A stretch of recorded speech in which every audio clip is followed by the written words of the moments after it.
Allahu Akbar, Allahu Akbar.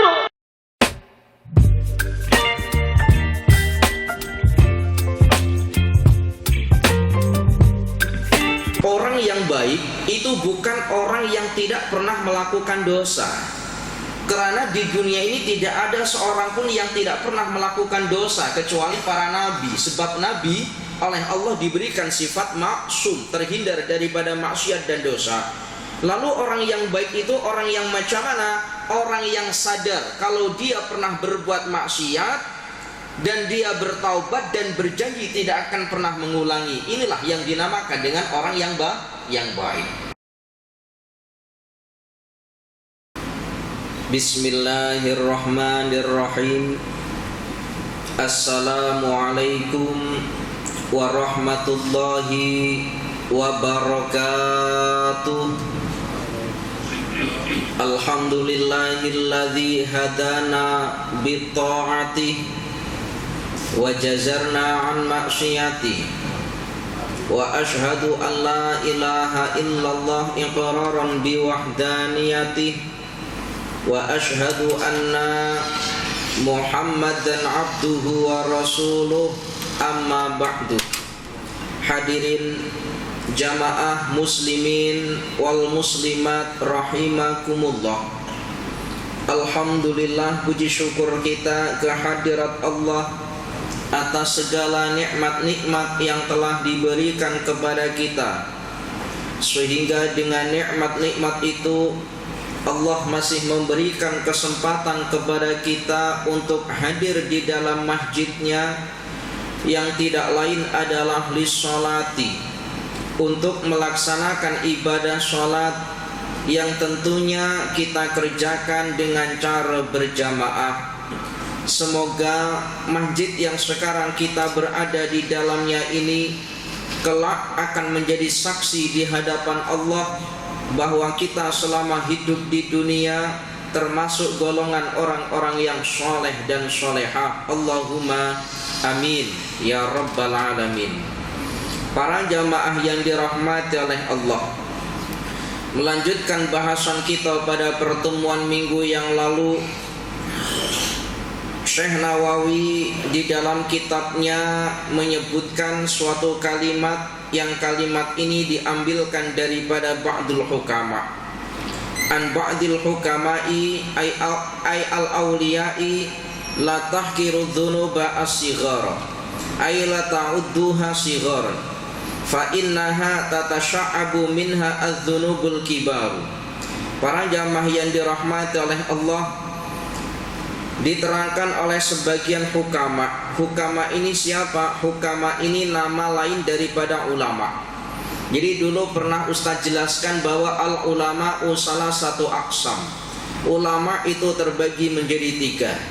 Yang pertama adalah al-ulama'u bi ahkamillahi ta'ala, ulama yang mengerti akan hukum-hukum Allah Ta'ala, maka dinamakan dengan sahibul fatwa, ulama yang boleh berfatwa.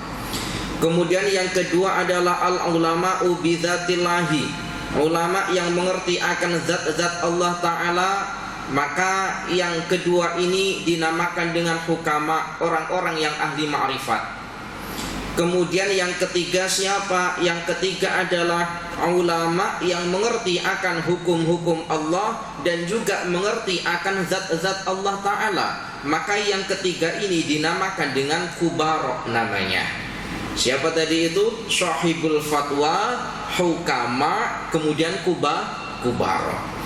Nah yang ketiga inilah, ini tingkatan yang paling tertinggi. Para jamaah yang dirahmati oleh Allah, kata ba'dul hukama, la tahkiru dzunuba, jangan pernah engkau meremehkan dosa kecil. La tahkiru dzunuba sighar, jangan pernah engkau meremehkan atau menganggap dosa kecil. Kenapa? Fa innaha, sesungguhnya dosa kecil tersebut tatasha'abu minha adz-dzunubul kibaru, dosa kecil itu bila diremehkan, bila dibiarkan, maka terus akan berkembang, akan punya cawangan yang akhirnya menjadi dosa besar.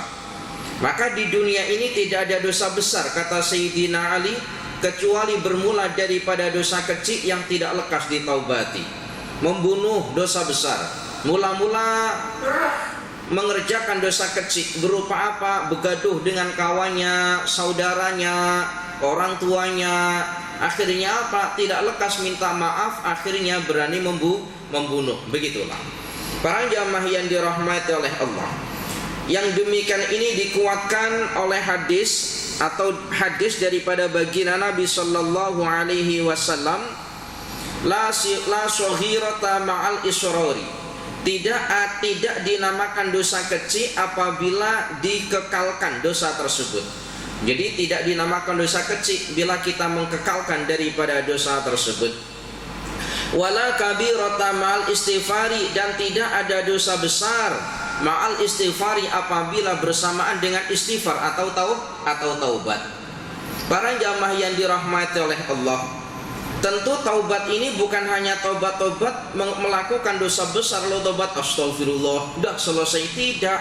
Tetapi ada syarat-syarat taubat. Syarat-syarat taubat itu apa? Para jamaah yang dirahmati oleh Allah, syarat-syarat taubat itu ada 3. Dan sebelum kita melakukan taubat itu ada muqaddimah, ada permulaan-permulaan yang perlu kita ketahui. Jadi bukan terus kemudian kita taubat begitu saja, tidak. Tetapi ada muqaddimah, ada perkara-perkara yang harus kita resapi, harus kita fikirkan perihal tentang dosa yang kita kerjakan. Apa? Dalam kitab Minhajul Abidin, Imam Al-Ghazali itu mengatakan muqaddimatut taubati, permulaan taubat. Yang pertama adalah zikru ghayati qabhidz dzunubi, mengingat bahwa dosa yang dikerjakan adalah seburuk-buruk dosa. Jadi mengingat apa yang kita kerjakan, dosa yang kita kerjakan itu adalah seburuk-buruknya dosa. Nah, kalau dosa tersebut kita anggap biasa-biasa saja, tentu kita akan mengulangi perbuatan dosa tersebut. Jadi kita anggap dosa atau maksiat yang kita kerjakan adalah seburuk-buruknya dosa. Itu muqaddimah yang pertama.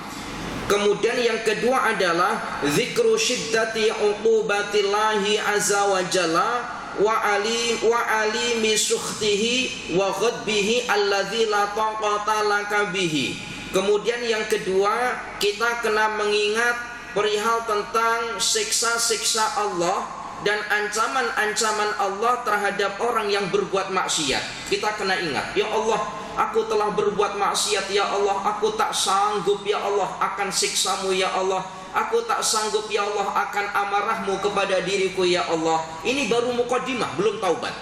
Jadi yang pertama mengingat buruknya maksiat. Yang kedua adalah mengingat akan ancaman-ancaman Allah Ta'ala akan maksiat yang dia kerjakan. Kemudian yang ketiga adalah zikru du'fika wa qillati hailatika fi dzalika. Yang ketiga adalah mengingat bahwa diri kita adalah orang yang lemah, yang tidak boleh terbebas daripada kesalahan. 3. Boleh paham ya ini ya?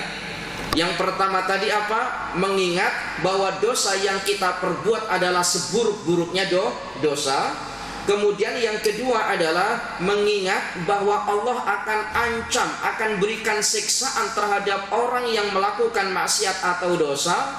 Kemudian yang ketiga, mengingat bahwa diri kita adalah orang yang lemah, yang tidak boleh terhindar daripada keburukan. Ingat 3 perkara ini sebelum kita taubat. Akhirnya apa? Kita tidak meremehkan dosa yang kita perbuat, karena di awal kita sudah mengingat bahwa dosa yang kita berbuat adalah seburuk-buruk daripada dosa. Kemudian kita juga tidak akan mengulangi daripada perbuatan dosa kita. Kenapa? Sebab kita ingat bahwa setiap maksiat yang kita kerjakan, Allah pasti akan azab terhadap orang yang berbuat maksiat tersebut. Itu baru muqaddimah taubat. Kemudian ada syarat-syarat taubat selepas muqaddimatut taubat. Kemudian ada syarat-syarat taubat, dan ini dinamakan dengan taubatun nasihah, taubatun nasuha. Apabila tidak mencukupi syarat ini, maka belum dinamakan dengan taubatun nasuha. Apa syarat-syarat tersebut?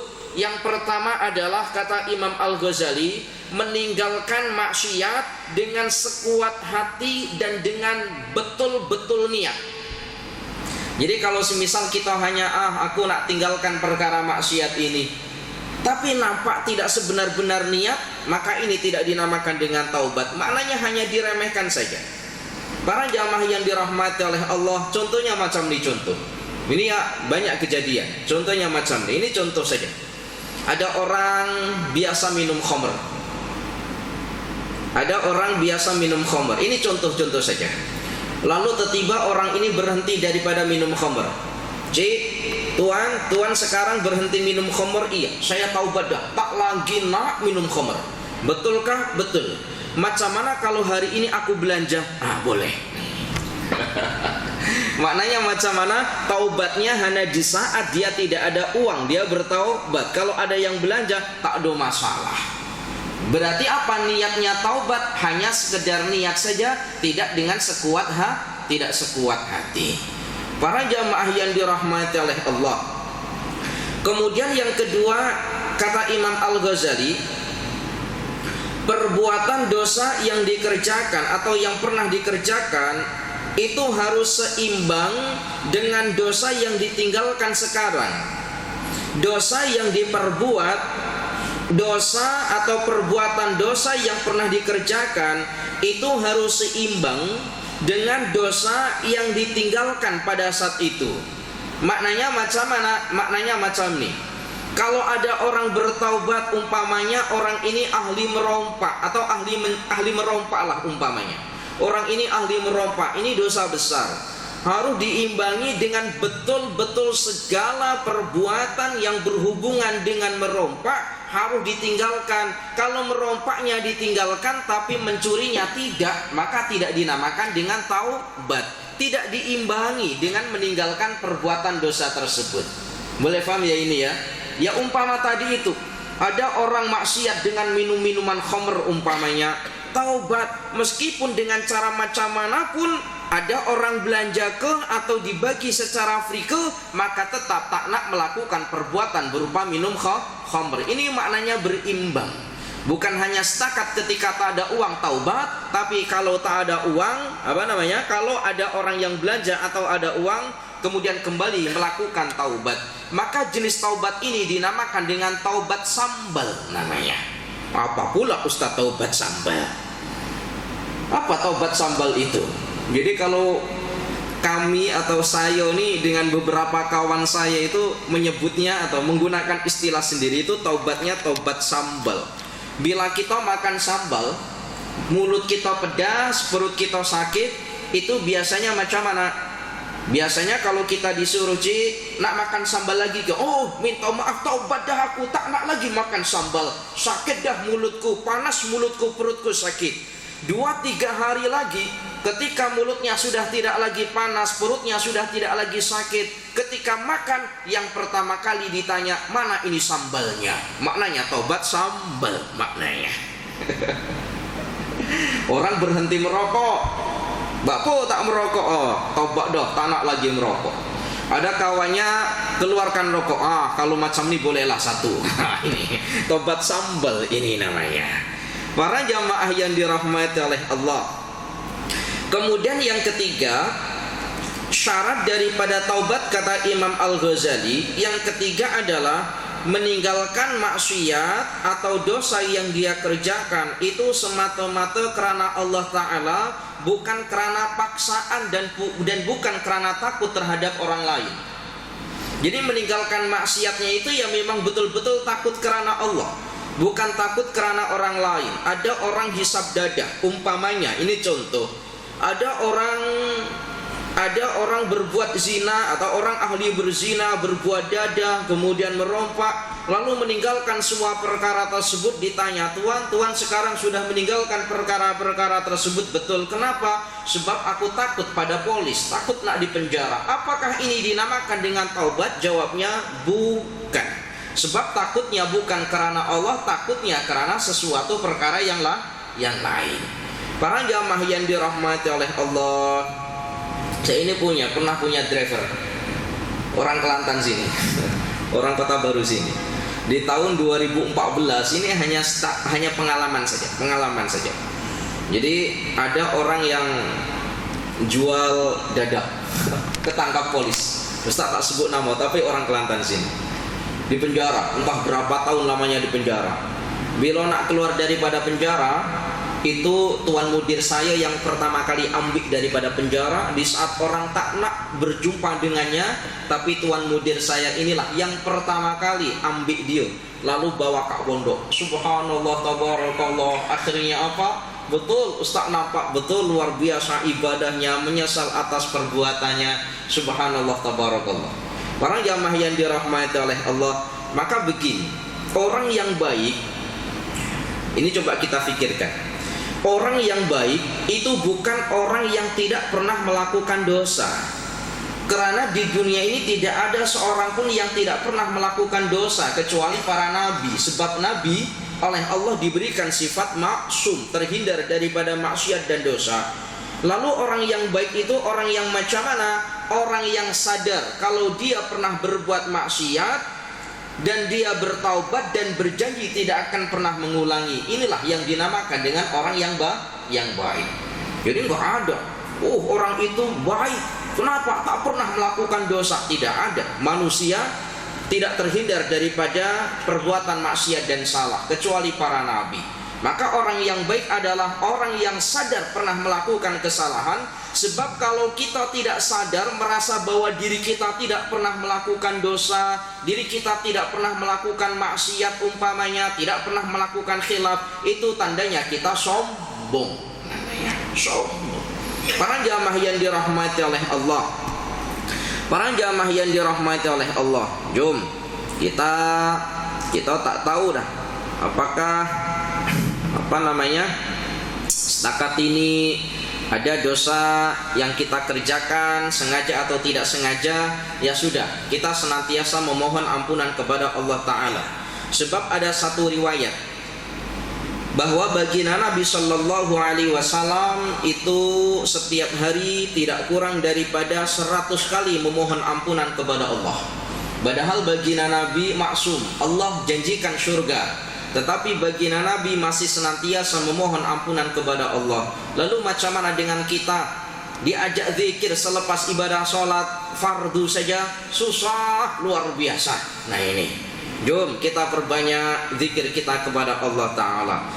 Di dalam ayat Al-Quranul Karim Allah sampaikan, watubu ilallahi jami'a ayyuhal mu'minun, dan bertobatlah kalian semuanya kepada Allah Ta'ala, ayyuhal mu'minun, wahai orang-orang mukmin.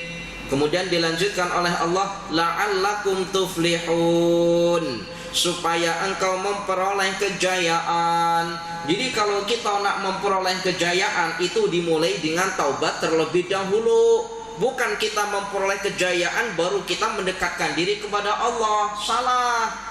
Mungkin terkadang kita sulit dalam ekonomi, mungkin kita banyak masalah baik dengan orang tua kita, orang tua dengan anaknya, atau anaknya dengan saudara yang lainnya. Kira-kira ada apa? Adakah yang tersalah terhadap diriku? Taubat, mohon ampunan kepada Allah, la'allakum tuflihun. Niscaya Allah akan berikan kejayaan, kemudahan terhadap diri kita. Taubat terlebih dahulu. Para jamaah yang dirahmati oleh Allah, dalam hadis baginda Nabi Sallallahu Alaihi Wasallam, at-taibu habibullah, orang yang bertaubat itu menjadi kekasih Allah. Orang yang bertaubat maknanya macam mana? Orang yang bertaubat itu berarti orang ini telah melakukan kesalahan lalu bertaubat. Habibullah, orang ini menjadi kekasih Allah. Wataibu minadzambi kaman la dzambalahu, sementara orang yang bertaubat daripada dosa-dosanya itu bagaikan la dzambalahu, bagaikan orang yang tidak pernah berbuat dosa. Dulu pernah ada satu kisah. Kisah ini diceritakan oleh Syekh Zainuddin Al-Malibari di dalam kitabnya yang bernama Irsyadul Ibad. Kitab yang kita baca namanya Nasaihul Ibad. Ada satu kitab lagi namanya Irsyadul Ibad yang ditulis oleh Syekh Zainuddin Al-Malibari pada bab yang menerangkan tentang taubat. Ada orang yang ahli maksiat. Orang yang ahli maksiat ini nak bertaubat, Jumpalah dengan orang, wahai engkau orang yang nampak ahli ibadah. Aku nak bertanya, andaikan aku ini ahli maksiat lalu aku bertaubat kepada Allah, apakah Allah akan terima taubatku? Lalu orang-orang yang ahli ibadah ini ketika ditanya lalu bertanya balik, dosa apa yang telah engkau kerjakan? Aku telah membunuh sebanyak 99 orang. Andaikan aku bertaubat, apakah Allah akan terima taubatku? Wah, dosamu terlalu banyak, Allah tak akan terima taubatmu, katanya. Akhirnya apa? Akhirnya orang yang mengatakan demikian itu dibunuh. Akhirnya cukup membunuh 100 orang. Akhirnya jumpa lagi dengan orang yang ahli ilmu. Ketika jumpa dengan orang yang ahli ilmu atau ulama, orang yang ahli maksiat ini bertanya, wahai engkau orang yang ahli ilmu, aku nak tanya kepada engkau, aku ini ahli maksiat. Andaikan aku bertaubat, apakah Allah akan terima taubatku? Lalu ditanya, maksiat apa yang telah engkau kerjakan? Aku telah membunuh 100 orang. Apakah ketika aku bertobat Allah akan terima taubatku? Apa jawab orang alim ini? Jangankan maksiat yang hanya itu, maksiat yang lebih besar daripada itu, kalau betul-betul kau bertobat, Allah akan terima taubatmu. Gembira luar biasa orang ini. Lalu masalahnya, saya ini duduk di satu kampung, yang mana di kampung tersebut mayoriti adalah perompak, mayoriti adalah orang yang berbuat maksiat. Lalu macam mana supaya aku terhindar daripada maksiat-maksiat tersebut? Lalu apa jawab orang yang ahli ilmu ini? Maka jawab, wahai engkau orang yang bermaksiat dan engkau nak bertaubat kepada Allah, pindahlah engkau daripada kampung tempat orang-orang bermaksiat, pindahlah ke kampungnya orang-orang yang soleh. Akhirnya apa? Orang ini pun betul balik ke rumah, siap-siap, kemudian kumpulkan bekalnya, pindah ke tempat orang-orang yang soleh, di kampung orang soleh. Di tengah-tengah perjalanan, kakinya ini terkena batu lalu jatuh. Ketika jatuh itu orangnya terus mati. Orangnya terus mati. Ini boleh dibaca dalam kitab namanya Irsyadul Ibad oleh Syekh Zainuddin Al-Malibari. Ketika orang ini mati, malaikat pun mencatat apakah orang ini mati dalam keadaan hidupnya bermaksiat ataukah orang ini mati dalam keadaan bertaubat. Itu diceritakan dalam kitab tersebut. Malaikat itu sempat berdebat, apakah orang ini mati dalam keadaan maksiat atau mati dalam keadaan taubat. Akhirnya apa? Diukur mana tempat orang yang antara orang yang mati ini diukur lebih dekat mana kampung orang yang ahli maksiat dengan orang yang ahli atau orang-orang yang soleh di kampung orang-orang soleh. Ini lebih dekat mana? Antara kampung orang soleh atau kampung orang-orang yang ahli maksiat. Ketika diukur ternyata lebih dekat dengan kampungnya orang-orang soleh yang hanya selisih 1 jangkahan kaki sahaja. Sehingga apa? Tercatatlah orang yang ahli maksiat ini mati dalam keadaan husnul khotimah. Subhanallah. Niat. Maka para jamaah yang dirahmati oleh Allah, subhanallah, tabarakallah. Para jamaah yang dirahmati oleh Allah, dan banyak cerita-cerita yang demikian. Ahli maksiat karena satu amal soleh sehingga Allah matikan ia dalam keadaan husnul khotimah. Kemudian nasihat yang kedua berkenaan dengan nasihat yang disampaikan oleh Abu Bakar As-Siddiq radhiyallahu anhu. Di dalam ayat Al-Quranul Karim Allah sampaikan, zaharal fasadu fil barri wal bahri bima kasabat aydin nasi liyudhiqahum ba'dalladzi amilu la'allahum yarji'un. Kemudian sahabat Abu Bakar As-Siddiq mentafsiri daripada ayat tersebut, yang ayat tersebut mempunyai makna zaharal fasadu fil barri wal bahri, telah nampak kerusakan baik di darat dan di lautan. Bima kasabat aydin nasi liyudhiqahum ba'dalladzi amilu la'allahum yarji'un. Kerusakan yang demikian ini disebabkan karena perbuatan tangan manusia sendiri. Maka Allah menegur mereka, maka Allah liyudhiqahum ba'dalladzi amilu la'allahum yarji'un.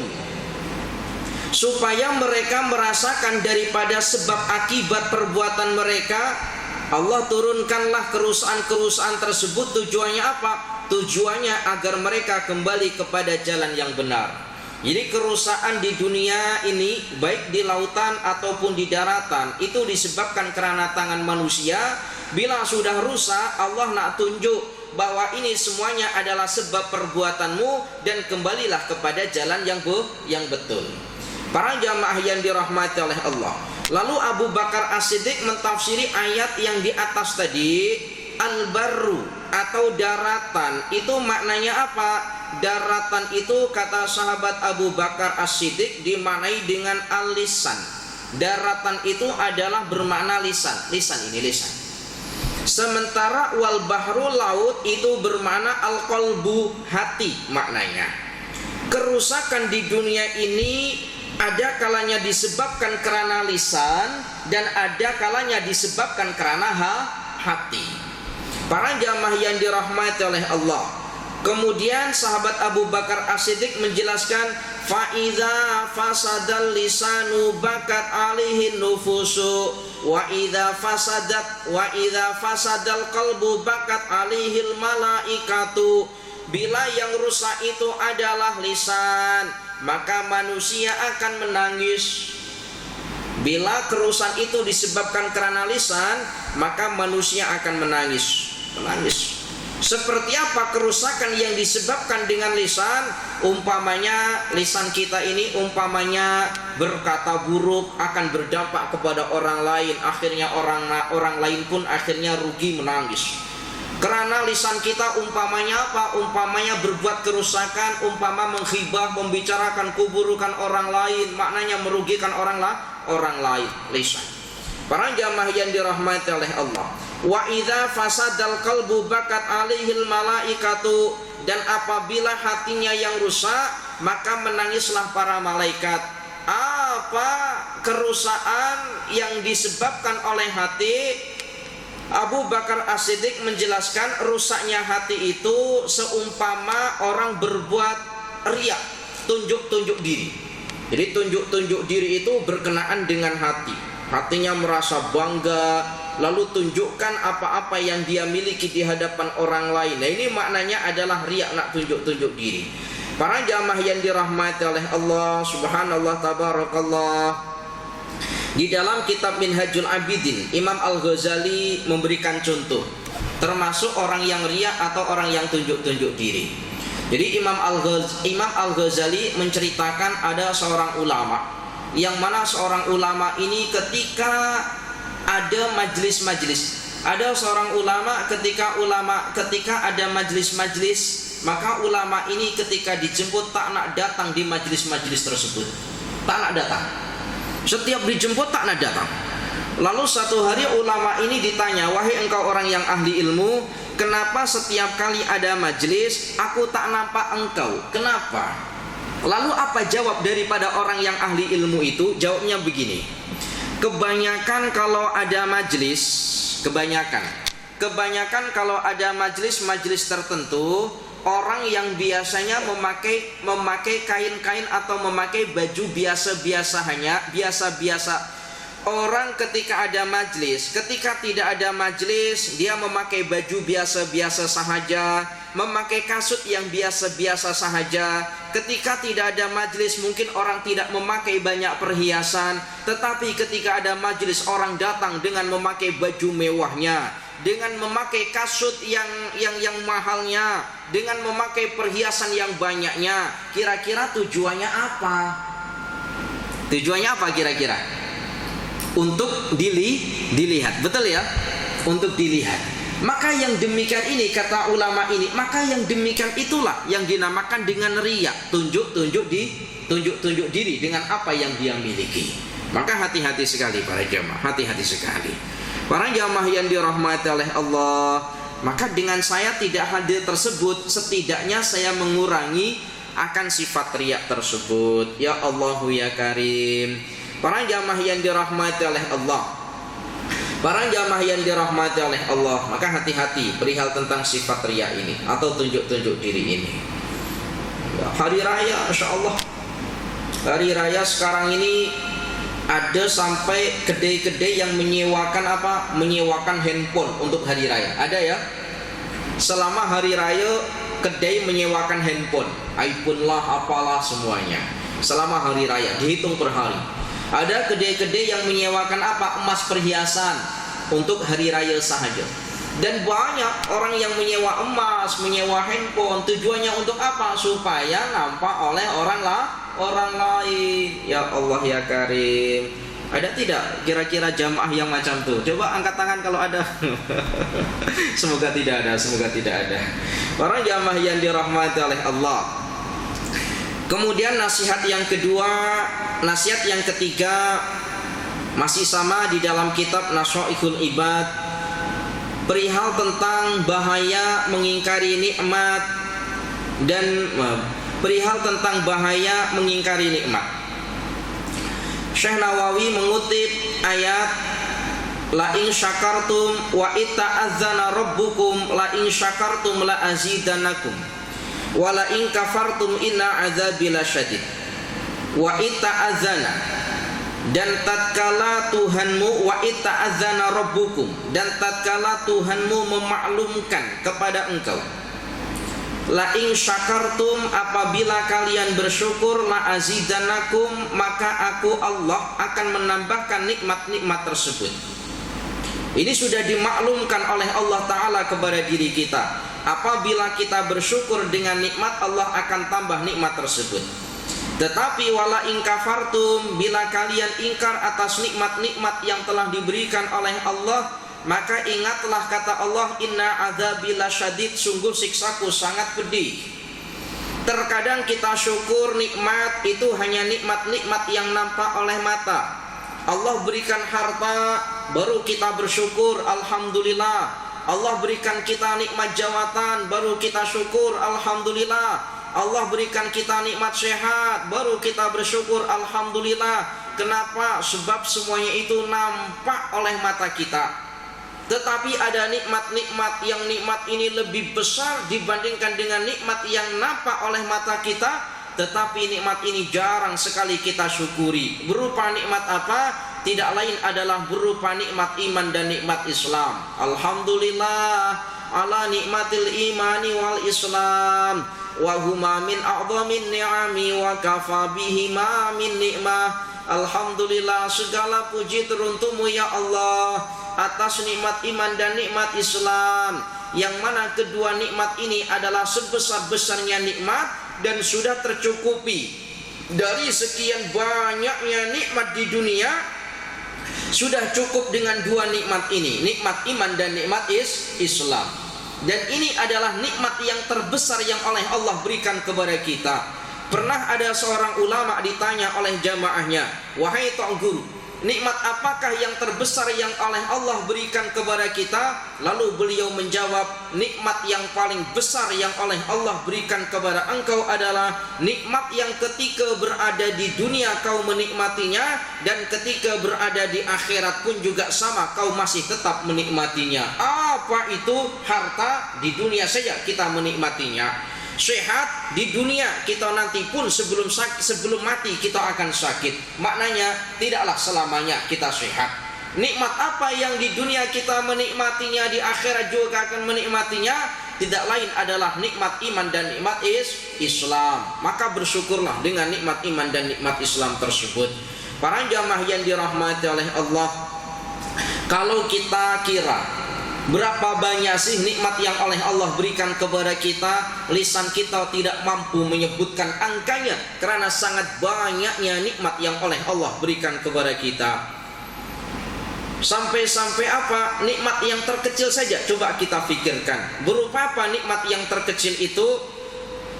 Maknanya bukan terkecil, makna yang seringkali kita lupa. Nikmat apa itu? Nikmat Allah menciptakan kita dalam keadaan sempurna. Dalam ayat Al-Quran Allah sebutkan, laqad khalaqnal insana fi ahsani taqwim. Sungguh aku, kata Allah, telah menciptakan manusia dalam keadaan sempurna. Allah ciptakan kita ini dalam keadaan sempurna. Coba kita tengok. Pertama, Allah menjadikan kita manusia ada dua kaki, ada kanan, ada kiri. Molek kan? Coba kalau manusia diciptakan dengan 4 kaki macam mana? Oh, tak molek dah, macam hewan. Dua kaki ini kita masih bukit, dengan dua kaki ini kita boleh berdiri, dan dengan dua kaki itu tubuh kita seimbang, tidak jatuh. Motor itu kakinya, tayarnya ada berapa? Ada 2 ya. Kalau tidak ada kaki motor diberdirikan pasti jatuh. Kita seimbang. Subhanallah, tabarakallah. Dan ketika dua kaki itu ketika kita berjalan itu adil. Kalau kita jalan kanan dulu berganti dengan yang kiri, kanan kiri, maknanya adil kaki kita ini. Dan molek. Coba kita bayangkan kalau manusia oleh Allah diciptakan dengan dua kaki, yang dengan dua kaki tersebut ketika berjalan itu saling bersamaan. Maknanya apa? Loncat-loncat maknanya. Iya ya, loncat-loncat. Pukul 12 malam kita tengok ada orang yang jalannya macam tuh. Ini manusia kepocong. Subhanallah, manusia dicipta dalam keadaan sempurna. Allah ciptakan kita ada dua tangan, kiri kemudian kanan, ada kanan ada kiri, adil. Yang kanan kita gunakan untuk sesuatu yang molek-molek, yang kiri kita gunakan untuk sesuatu yang kotor-kotor. Coba bayangkan kalau Allah ciptakan kita satu tangan, kita makan minum dengan menggunakan tangan yang satu itu, kita bersihkan kotoran dengan menggunakan tangan yang satu itu. Selepas kita bersihkan kotoran lalu jumpa dengan kawan kita nak bersalaman, kira-kira kita macam mana? Minta maaf. Tapi adil. Yang kanan digunakan untuk sesuatu yang molek, yang kiri kita gunakan untuk sesuatu yang kotor-kotor. Tetapi meskipun demikian para jamaah, yang kiri meskipun digunakan untuk sesuatu yang kotor-kotor, tapi masih adil kita ini. Maknanya macam mana? Kalau kita memakai cincin, cincinnya diletak di kanan apa di kiri? Mana? Haji, kanan ya, ada yang kiri. Tapi kebanyakan biasa diletak yang kiri. Kalau memakai jam tangan itu diletak mana? Kanan apa kiri? Kebanyakan diletak yang kiri. Meskipun yang kiri digunakan untuk kotor-kotor. Itu ya pernah. Alasannya kenapa sih Ustadz? Kalau kita memakai jam tangan itu kena yang kiri, kenapa? Kenapa? Supaya macam nih. Ketika kita minum, Ketika kita minum, umpamanya ketika kita minum ada jam. Lalu ditanya, nak minum? Ditanya, wahai tuan, pukul berapa sekarang? Tengok, wah tumpah airnya. Tapi kalau kiri kan tak, pegang tangan, pukul berapa? Tengok, wah ini katanya. Tapi memang kebanyakan sebelah kiri. Allah ciptakan kita, masya Allah, Allah ciptakan kita hidung dengan 2 lubang, adil molek. Hidung kita ada 2 lubang yang semuanya menghadap ke bawah. Coba kita bayangkan kalau lubang hidung kita ini menghadap ke atas. Coba kita bayangkan kalau musim hujan. Ya Allah ya Karim, moleknya Allah ciptakan manusia, tetapi terkadang kita ini tak mensyukurinya. Syukur. Kemudian daripada ayat tersebut ditafsirkan oleh para ulama, wa ita'adzana rabbukum la in syakartum la azidannakum wa la in kafartum inna adzabi lasyadid. Zahaba ba'dul mufassirina ila anna ma'na hadhil ayah. Para ulama tafsir itu mentafsiri ayat-ayat ini, mentafsiri ayat yang tadi kita baca. La in syakartum la azidanakum, bila kalian bersyukur aku akan tambah nikmat tersebut. Apa ini maknanya? Kata para ulama, ai la in syakartum nikmati alaikum la azidannakum minha. Apabila kalian bersyukur atas nikmat yang aku berikan kepada kalian, aku akan tambah nikmat yang kau syukuri. Kita syukur Allah berikan kita nikmat sehat, alhamdulillah. Insya Allah Allah akan senantiasa beri kita sehat. Lalu bagaimana cara mensyukuri sehat tersebut? Tentu lisan kita mengucapkan alhamdulillah. Dengan sehat itu kita gunakan untuk perbuatan yang molek atau untuk ibadah. Insya Allah Allah akan terus berikan kita nikmat sehat. Allah berikan kita harta, alhamdulillah. Tetapi apakah cukup dengan mengucapkan kalimat alhamdulillah? Tidak cukup. Mungkin dengan harta yang oleh Allah berikan kepada kita, kita gunakan untuk sebagian menolong orang lain. Takkan berkurang harta kita, takkan berkurang. Para jamaah yang dirahmati oleh Allah, pernah tidak ada cerita ada orang ahli sedekah kemudian orang ini miskin gara-gara ahli sedekah?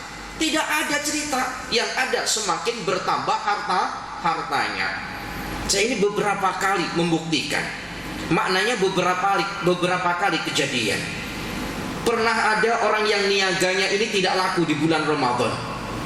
Tidak laku sama sekali, jualan ais. Sudahlah dekat-dekat maghrib, ada orang yang hantar gambar kepada ustaz, kepada saya. Lalu saya kata, tolong hitung semuanya itu berapa, saya beli. Lalu tolong bagikan kepada orang-orang yang lalu. Akhirnya saya beli, lalu diberikan kepada orang-orang yang lalu dekat jalan-jalan. Ada sebagian itu diberikan kepada pondok. Malamnya, Masya Allah, saya menangis. Malamnya ada orang datang kepada saya, ketuk pintu, Assalamualaikum, waalaikumsalam Ustadz, ampuni hari ini dapat rizki. Tolong Ustadz, yang rizki ini Ustadz berikan kepada orang-orang yang tidak berkemampuan. Dan tolong Ustadz untuk yang satu ini adalah bisyarah Ustadz, ganti. Maksudnya ganti itu bisyarah atau sagu hati Ustadz karena telah membantu saya, katanya. Ustadz hitung uang yang diberikan itu kepada Ustadz hitung. Jumlahnya sama persis dengan apa yang Ustadz tadi belikan minuman tadi itu, yang orang tak laku tadi itu. Ya Allah ya Karim, menangis saya. Ya Allah, bukti bahwa orang yang bersedekah itu pasti Allah akan membalas daripada sedekah tersebut. Para jamaah yang dirahmati oleh Allah, la in syakartum la azidanakum, ai la in syakartum nikmati alaikum la azidanakum minha. Apabila kalian bersyukur atas nikmat yang aku berikan, maka aku akan tambah nikmat tersebut. Kita syukur dengan harta, insyaallah Allah akan tambah harta yang telah diberikan kepada kita. Ustadz, kalau saya bersyukur macam ini macam mana Ustadz? Syukur macam mana? Saya ini sudah diberikan istri Ustadz, baru satu istri.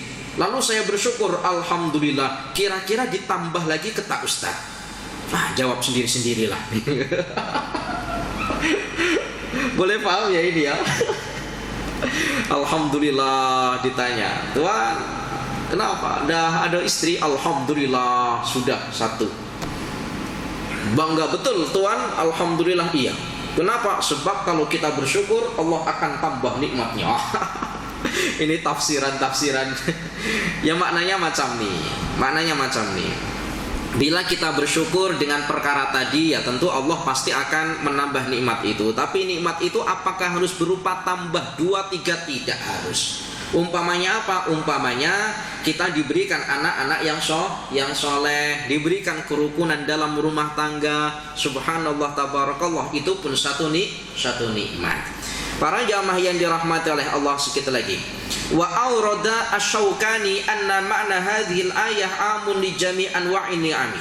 Faman syakarallaha ta'ala fi rizki wasi'a alihi fi rizki. Sesiapa yang syukur kepada Allah dalam urusan rizki, maka Allah akan luaskan rizkinya.